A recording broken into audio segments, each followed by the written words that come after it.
歡迎大家嚟到第2期嘅內容。咁乜嘢係成功指標呢？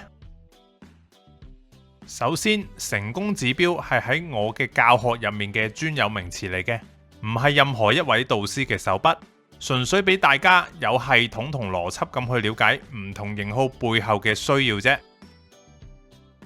成功指標係講緊點樣去定義第一期我所講嘅型號追求背後嘅意思。例如2號講緊佢要被愛，咁究竟點樣先為之被愛呢？8號講緊要強大，咁點樣先為之強大呢？呢一個部分咧就會解釋多少少啦。而呢一種嘅成功指標係會因應住心理狀態變化而改變㗎噃，所以我哋一陣講嘅只係每個型號嘅本質嚟嘅啫。心理狀態變化之後嘅成功指標，我哋會喺第7期嘅時候先再同大家慢慢解釋嘅。好，事不宜遲啦，翻到嚟第2期第1部分嘅891啦。8號追求強大，唔知大家仲記唔記得呢？咁佢嘅成功指標就叫做盡在掌握。其實大家用翻將軍嘅心態去諗就會明噶啦。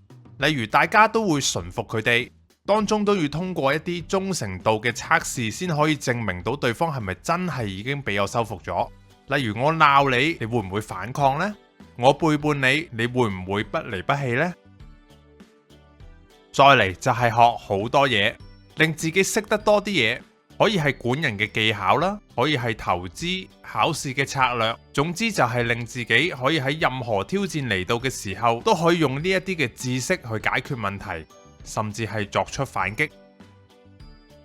另外就係儲備戰略資源啦，就好似打仗咁囤積糧草。重點係呢一種嘅儲備係要令到自己唔怕突如其來嘅挑戰，可以係錢啦，可以係糧食、藥物，我亦都有聽過係儲文具、玩具，咁係建基於佢哋點樣理解呢啲物資帶俾佢哋嘅意義嘅。跟住就係有控制同打擊對手嘅能力啦，可以係物理上嘅能力，例如健身啊、武術，又可以係其他嘅能力，例如賺錢啊、管理能力等等。最後對情報上嘅掌握，可以係掌握全部下屬做緊啲咩啦，又可以係研究競爭對手嘅弱點啦。講到尾都係令自己可以掌握到更加多嘅嘢去面對困難同挑戰。8號嘅成功指標呢，大約就係咁樣啦。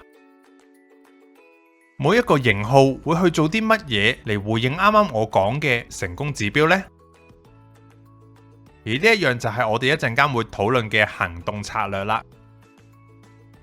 行動策略係會因應住心理狀態變化而改變噶，同成功指標一樣。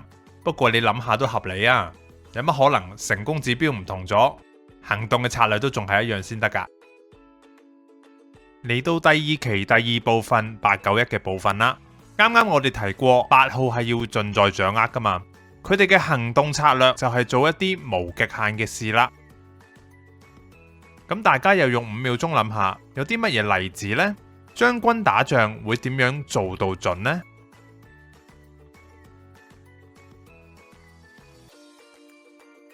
咁就梗係要儲多啲足夠嘅生存物資啦。講緊嘅就係佢哋覺得有可能令自己打敗嘅戰略物資啊，例如可以係儲錢啦。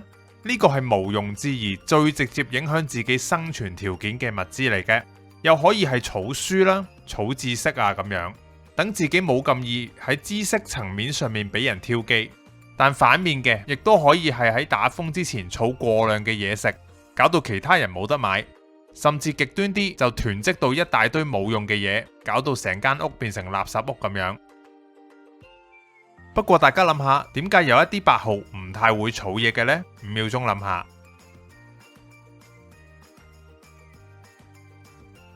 儲嘢喺8號嘅角度係想多啲嘢令自己掌握得到，所以有啲8號嘅焦點唔一定放喺實物上面噶，可以係團隊嘅人數啦，可以係權力嘅範圍啦，亦可以係伴侶嘅數目噶，建基於嗰個8號將個焦點放喺邊度嘅啫。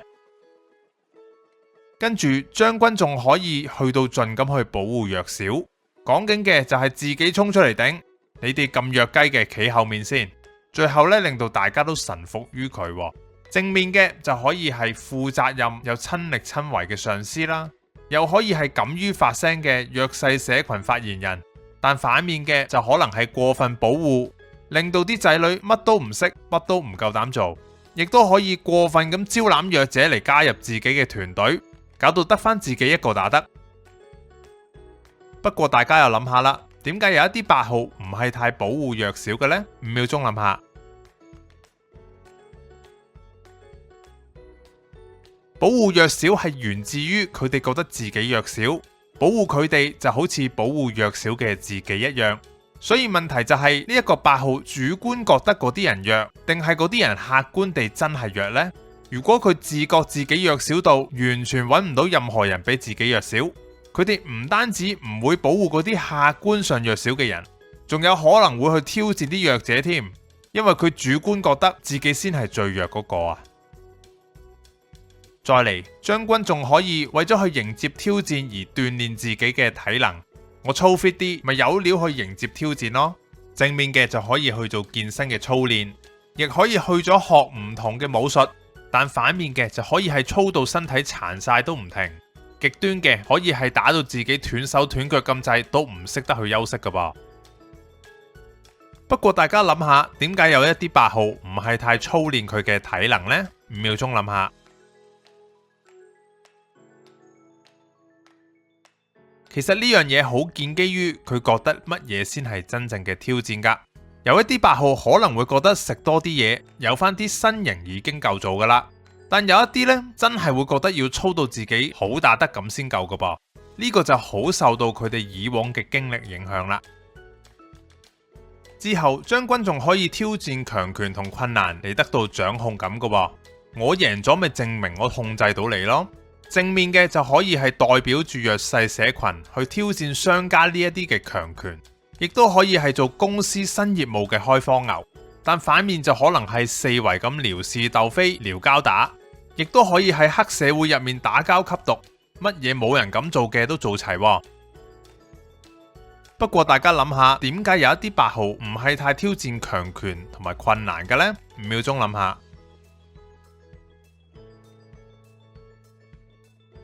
其實又係好睇嗰個8號將個焦點放喺邊度噶。有啲可能係儲備物資上面已經覺得自己好勁噶啦，但有啲係要勁埋俾其他人睇噶噃。要俾人睇嘅就梗係關社會事啦。如果嗰個8號唔太重視社會嘅目光呢，咁就未必會成日去挑人哋機啦。最後將軍喺飲食上呢，亦都可以去到盡噶噃。呢樣亦係佢哋最基本嘅生存方針，大吃大喝重口味。正面就可以係同朋友食飯嗰陣時幫你清台，去酒吧嗰陣呢亦都飲到盡興。但反面嘅最直接就係影響健康啦，加上口味太過濃烈，就一定多糖多油多鹽噶啦，好易食到自己一身病痛噶。亦都可以係食嘢食到窮，三餐唔夠要買多幾個包，碟頭飯當小食咁樣。不過大家諗下，點解有一啲8號唔係太大食量同重口味嘅呢？5秒鐘諗下。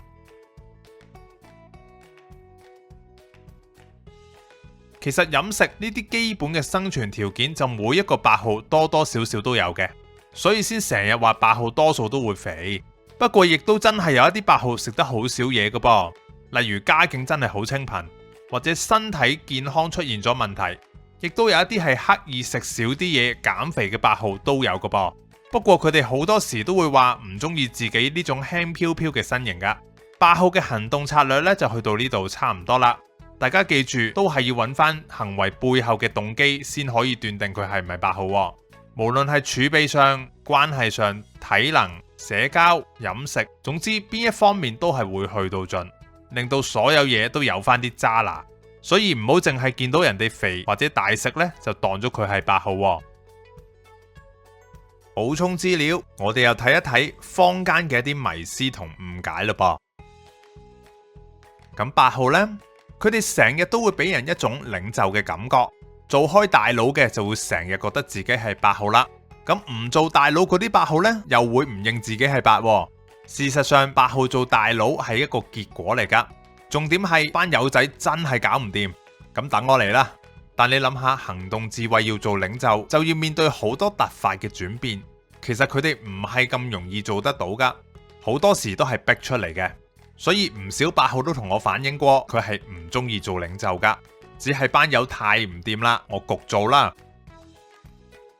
嚟到呢度都接近第2期第2部分嘅尾聲啦，唔知大家覺唔覺得我哋每一個人真正可以選擇嘅嘢其實唔係好多呢？每個型號都有佢嘅成功指標，同埋為着呢啲指標去用嘅行動策略。我哋唔難見到呢個世界仲有好多人被困，被權力欲控制，被錢控制，過度消費，放縱情慾，酗酒，吸毒，乜都有。透過9型人格，我哋依家知道乜嘢先係我哋真正每個型號嘅需要。其實呢個只係第一步，打破舊有嘅習慣先係真正嘅考驗啊！我想喺度引用聖經約翰福音8章31至32節嘅內容。耶穌對信他的猶太人說：你們若常常遵守我的道，就真是我的門徒。你們必曉得真理，真理必叫你們得以自由。冇基督信仰嘅朋友未必知呢度講緊嘅道係啲乜嘢，不過我哋可以喺呢段經文入面知道，放縱自己係唔可以突破到型號上嘅限制㗎，唯有真理先可以令我哋有真正嘅自由。感謝大家，第2期嘅內容去到呢度就差唔多啦，希望大家都可以去認識真理，享受真正嘅自由。